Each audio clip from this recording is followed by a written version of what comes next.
¿Qué tal, amigos? Bienvenidos una vez más a los libros de Blanca Lolbe. Tengo en mis manos una gran novela, Las mujeres de la tormenta, la historia de México narrada a través de 6 vidas tocadas por el valor. Y digo una gran novela porque es sorprendente cómo la autora, Celia del Palacio, a quien ya están ustedes viendo también, toma vidas de diferentes momentos en la historia de nuestro país, momentos incluso muy contrastantes, y les va dando un hilo conductor que al final en el desenlace, nos dice por qué ese es el hilo conductor, o nos va revelando a lo largo al lector, a lo largo. Ya saben que siempre el lector sabe un poco más que los personajes y a veces les quiere evitar lo que está sucediendo, pero toda esa trama, Celia del Palacio, lo logras maravillosamente. Muchas Gracias. gracias por aceptar conversar conmigo, pero lo primero es, sí, ¿por qué de la tormenta a las mujeres?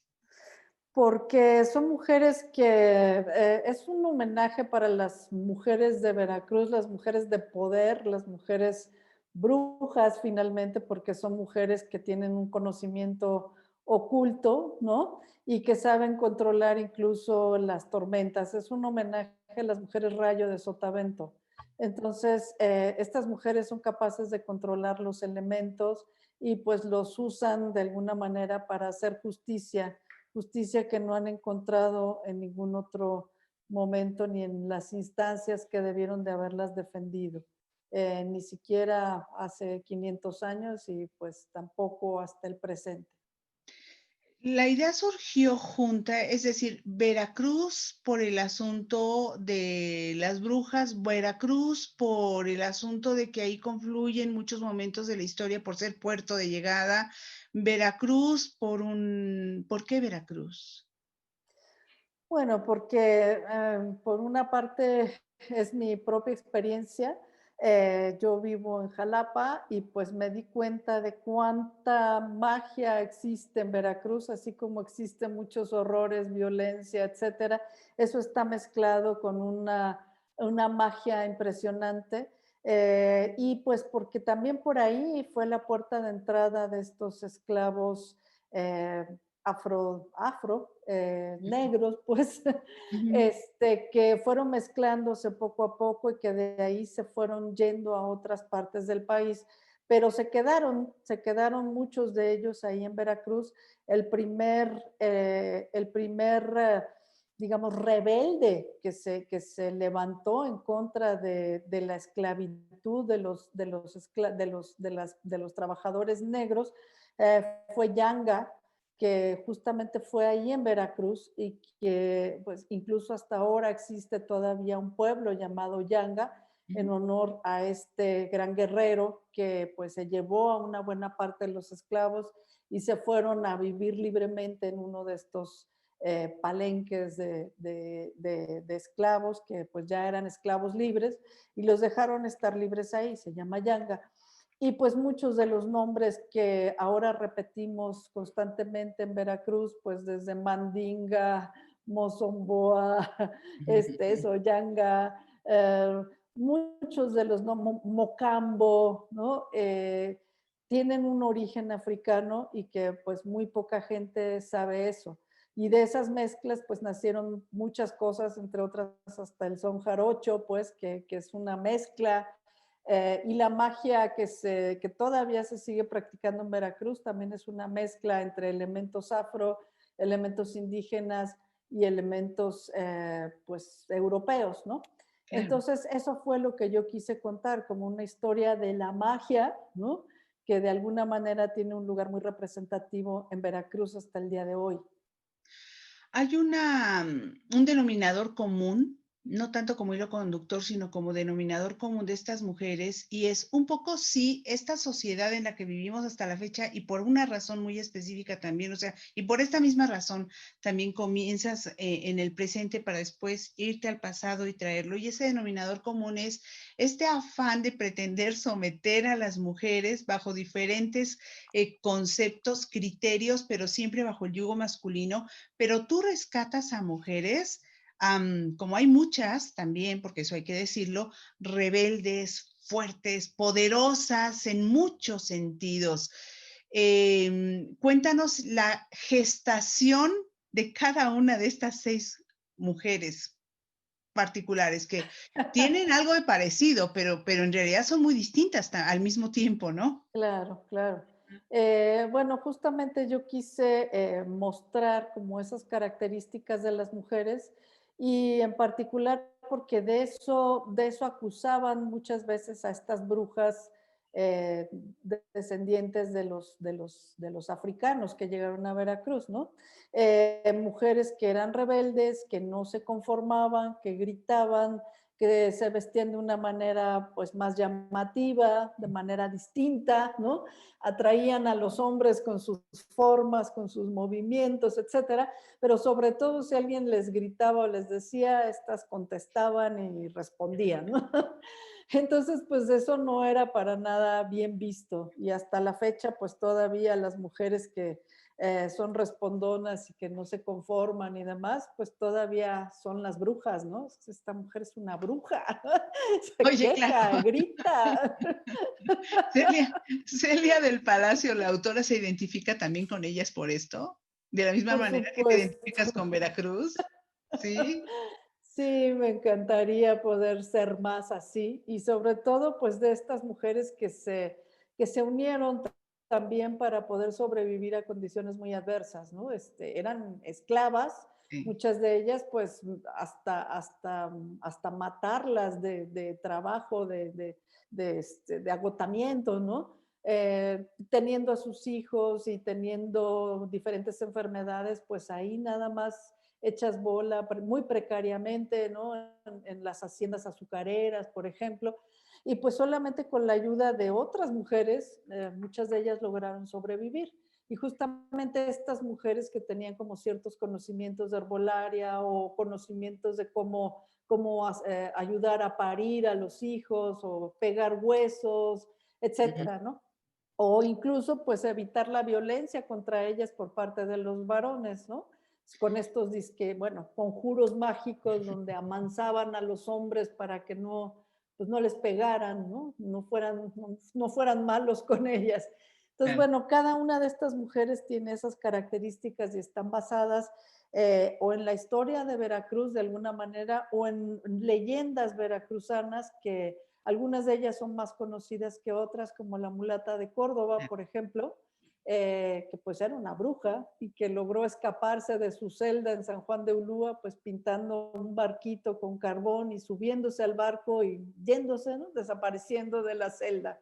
Eh, Es lo que esa dice la leyenda, leyenda. como otras, ahí la plasmo en esta novela, ¿no? Desde pues la llegada de los esclavos negros a Veracruz, con esta mujer que pues es la que echa la primera maldición, matan a su hija o ella piensa que han matado a su hija y pues lanza una terrible maldición que levanta un huracán, ¿no?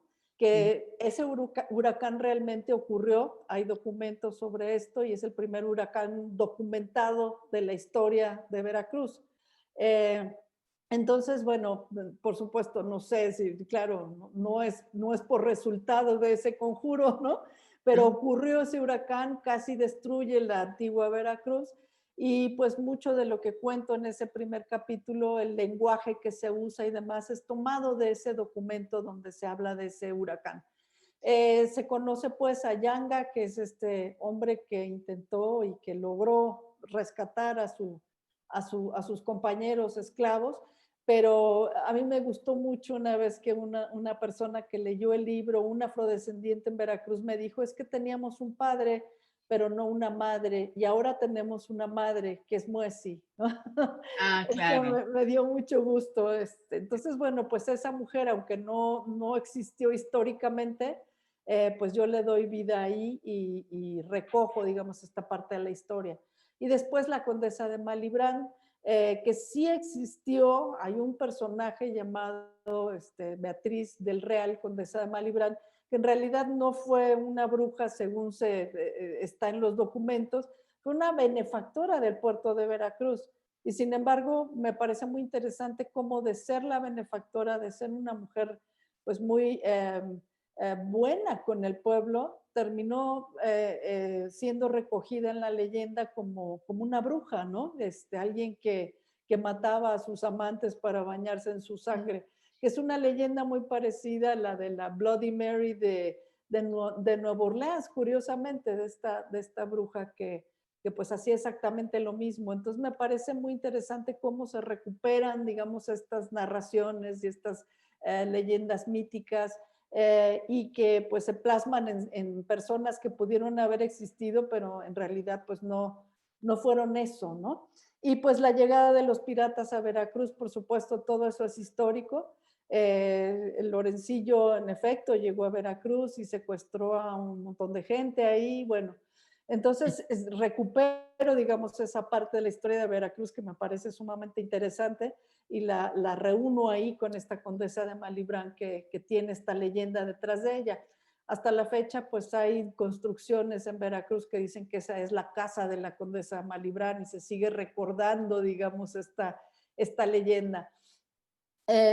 Y bueno, pues Antonio López de Santana, que es un personaje pues clave, emblemático, veracruzano, ¿no? De nefasta memoria, ¿no? Y que yo recupero pues a través de una de sus sirvientas, que ya es una mulata y que pues quiere a fuerza estar con él, ¿no? Y él de alguna manera pues le hace pensar que probablemente la ame o lo que sea, pero la usa, ¿no? Como muchos poderosos usan a las personas que están a su servicio y pues no les importa mucho su destino, ¿no? Y esta mujer pues recupero, digamos, toda esa parte de la historia de Santana, que en efecto pierde la pierna, en efecto cae de la gracia del pueblo, la pierna la arrastran en algún momento por las calles de la Ciudad de México, tiene que salir exiliado, o sea, todas esas desgracias que le ocurren a Santana en ese capítulo, digamos, son reales, aunque pues no sabemos si es por alguna brujería o un hechizo que alguna de estas mujeres le pudo haber echado en algún momento, ¿no? Claro, claro. Y la historia también de esta escogedora de café de Jalapa, pues ella misma no existe como persona real, pero el tipo, el señor que la engaña y le quita sus bienes y todo esto, está basado en personajes reales de la historia de Jalapa, que en efecto pues se quedaron con una enorme cantidad de terreno después de la revolución, ¿no? Y que pues todavía por ahí andan los descendientes. Sí, bueno. Entonces, y además pues hubo realmente muchas escogedoras de café también así, también me baso mucho en estos testimonios de las escogedoras, mujeres fuertes, mujeres duras, que son las primeras trabajadoras urbanas que además pues se hicieron respetar por su trabajo y por su manera como muy fuerte de destacar, ¿no? Y pues por eso cada una de estas mujeres, digamos, tiene una fuerza especial. Y llegas al presente, haces todo este recorrido por la historia que dicho sea de paso requirió de una gran investigación de parte tuya, que además tienes el oficio de estas investigaciones que haces, lo has hecho en libros anteriores con Lupe Vélez, con Leona Vicario, por ejemplo, por citar un par, pero llegas al presente también como principio y final de las mujeres de la tormenta, hablando de un problema que nos aqueja y que es producto al final de todo este sometimiento histórico a nivel, pues no solo nacional, sino mundial, y es los feminicidios, ¿no? Ujú. Así es, todas estas historias están hiladas por la vida de una activista que trabaja en favor de las mujeres maltratadas, golpeadas y que es asesinada en unas circunstancias pues muy misteriosas, digamos, ¿no? Y su hija llega a Jalapa a buscar qué pasó con su madre, cuáles son las razones por las cuales fue asesinada y pues se encuentra de paso con todas estas historias del pasado, ¿no? Y con una historia del presente pues bastante ominosa, que fue algo que realmente se estuvo viviendo, quise transmitir también allí como este clima de miedo, este clima de angustia que vivimos en Veracruz durante varios años, este no saber si te siguen, si alguien está escuchándote, si alguien te puede hacer algo, ¿no? y con un problema pues muy serio que persiste hasta el día de hoy, que son los feminicidios. En ese momento en que yo escribí la novela, habían desaparecido varias adolescentes, varias niñas, en Jalapa incluso. Entonces, pues yo hablo, no sé, meto toda la rabia que se sintió en ese momento por las desapariciones, asesinatos de estas jóvenes, ¿no? Que siguen, y si yo lo que dije ahí en 2014 parece pues como que ya pasó de ninguna manera, o sea, sigue ocurriendo y eso que yo describo ahí de cómo las madres llegan y siguen llegando a los CEMEFOS a buscar a sus hijos, ¿no? Una situación sumamente dolorosa, no solamente de mujeres desaparecidas, sino pues también de varones, ¿no? Pero bueno, en esta novela lo que se cuenta también es cómo esa solidaridad de las mujeres permite sobrevivir, ¿no? Estas mujeres del presente pues están intentando hacer albergues, están intentando proteger a esas otras mujeres maltratadas y además pues protegen también a la protagonista y pues resulta que son así como mujeres también poderosas, muy fuertes, ¿no? Que pues la única manera que encuentran de hacer justicia es acudir a estos recursos lamentablemente mágicos, ¿no? Porque no hay otra manera de hacer justicia ni de proceder en contra de personajes tan poderosos como los que se nombran ahí. Ujú. La novela, y mencionas, la edición inicial fue en 2014, esta es una reedición, Así pero es. continúa siendo vigente porque ese problema que señalas con sus características particulares o con un hecho particular en aquel entonces, hoy sigue siendo vigente, por lo menos en lo que se refiere al presente. Y bueno, Totalmente. la historia permanece, ¿no? Todo el resto de las historias y la investigación continúan siéndolo, también continúan siendo vigentes. ¿De cuál de todos los personajes, de cuál de las 6 mujeres, cuál es tu favorita, Celia? Ay, pues todas me encantan, me gusta muchísimo. La Condesa de Malibrán me gusta mucho y me gusta mucho estas aventuras donde la meto con los piratas ahí. La Claro. oportunidad de conocer a Lorencillo y este Veracruz del siglo XVII me parece interesantísimo, me hubiera gustado estar ahí. Pero también esta mujer del presente, esta que llega Selene, a ¿no? Jalapa y que descubre pues quién es su madre, ¿no? Que nunca supo quién era y que se reconoce finalmente a sí misma, más allá de su lógica que ella siempre había tenido, una mujer científica cuadrada, así de que todo tiene que ser uno más uno y si no, no, ¿no? Entonces Ujú. poder como expandirse y conocer otras cosas, dar valor a otras cosas que no necesariamente son racionales, esa parte me gustó mucho y creo que también me gustaría poder identificarme más con esa persona. Vamos a dejar a un lado Las mujeres de la tormenta con la recomendación a quienes nos están viendo y escuchando de que la lean, de que no la dejen pasar. Pero esta, insisto, fue la edición inicial en 2014. Estamos en 2000, bueno, 2020, ya estamos terminando 2020, viene 2021. Pero acabas de, nada más quiero un adelanto, a reserva de que podamos platicar en el futuro, pero acabas de hacer la presentación de otra nueva novela. Es que Celia del Palacio trabaja a una gran velocidad además, y lo digo porque requieren mucha investigación histórica las novelas que tú Sí. haces. Entonces, respecto a esa investigación, es que, insisto, es una gran velocidad por la investigación que conlleva. Cuéntanos un adelantito nada más de lo nuevo de Celia del Palacio. Bueno, es esta novela, se las muestro, se llama El Camino del Fuego. Esta novela es sobre una sacerdotisa totonaca, una mujer noble, una mujer también de poder, digamos, una mujer sabia, que su pueblo decide acompañar la aventura de Cortés rumbo a Tenochtitlan.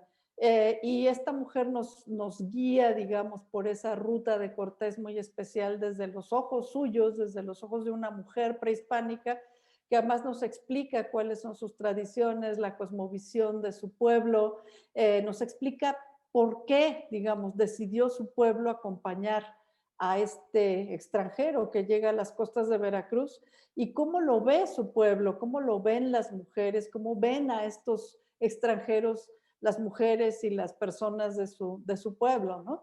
Y además cómo vive ella en esta crisis de que su mundo se acaba, su mundo termina de una manera muy abrupta, porque ya no, sus herramientas de antes no les permiten como entender este nuevo mundo que están haciendo. Estos extranjeros pues llegan y acaban muy rápidamente con las representaciones de sus dioses, les prohíben hacer sacrificios, que era parte fundamental de su cosmovisión, si no, no iba a salir el sol el día siguiente, ¿no? Y de pronto pasa esto y el sol sigue saliendo, el mundo continúa, y entonces, bueno, estos pueblos entran en una crisis muy fuerte de que entonces tal vez estuvimos equivocados, ¿qué hicimos? ¿Qué estamos haciendo? ¿Qué va a pasar? ¿No? Entonces, digamos, en este momento profundo de incertidumbre y de vulnerabilidad, digamos, es lo que esta novela cuenta. Y como pues, se puede leer como una crónica, así como estas crónicas que escribieron todos las personas que venían con Cortés y las que se escribieron después desde el punto de vista masculino, ¿no? Pero también se puede leer como pues una novela de viaje, ¿no? Donde esta mujer nos va contando lo que se va viendo en todos los lugares que atraviesan y todas las dudas, todas las angustias, todas las preguntas que ella se hace de qué va a pasar con su mundo después y qué se va a necesitar, ese nuevo mundo que están haciendo allí y que va a requerir de un nuevo lenguaje, nuevas explicaciones, todo un nuevo conocimiento que ella pues no tiene, ¿no? A pesar de que desde niña se ha dedicado a entender, a comprender, a saber, ¿no? Entonces, bueno, de eso se trata, como de entender ese mundo de esas personas que generalmente las hemos visto como de blanco y negro. Estos pueblos totonacos, como, tanto como los tlaxcaltecas, pues se ven como traidores. ¿Por qué decidieron acompañar esta aventura, no? Entonces, bueno, lo que trata de plantear la novela es que no se puede hablar en términos de blanco y negro, de españoles contra indígenas, ¿no? Porque había todo un mundo sumamente complejo ahí atrás, una dominación mexica muy, muy humillante para estos pueblos, y eso también lo cuenta esta mujer, ¿no? Cómo viven esa historia antes de llegar los extranjeros, ¿no? Y porque eso explica de alguna manera el hecho de haberlos acompañado y cómo pues se va decepcionando pues lamentablemente de todo lo que las decisiones que ha tomado su pueblo, y pues se ve esto desde el punto de vista de las mujeres, ella cómo ve a los extranjeros, cómo se burlan de ellos, ¿no? Cómo consideran que son unos salvajes, no saben comer, huelen mal, ¿no? Todo esto. Que era cierto, además. Además, ¿no? Sí, y Desde la perspectiva de acá. Por supuesto, entonces ver esa perspectiva y ver esa perspectiva desde los ojos de una mujer, ¿no? Y Creo que es además verla con unas palabras y con un enfoque que permita a los que no son especialistas acercarse a este mundo. Pues ahí está la invitación para tu nueva novela, Camino de Fuego. Camino del Fuego, el Camino del Fuego, que se antoja muchísimo, ya la estaremos leyendo. Por lo pronto, Celia, muchísimas gracias por haber conversado en esta ocasión conmigo. Muchísimas gracias a ti. Hasta luego. Hasta luego.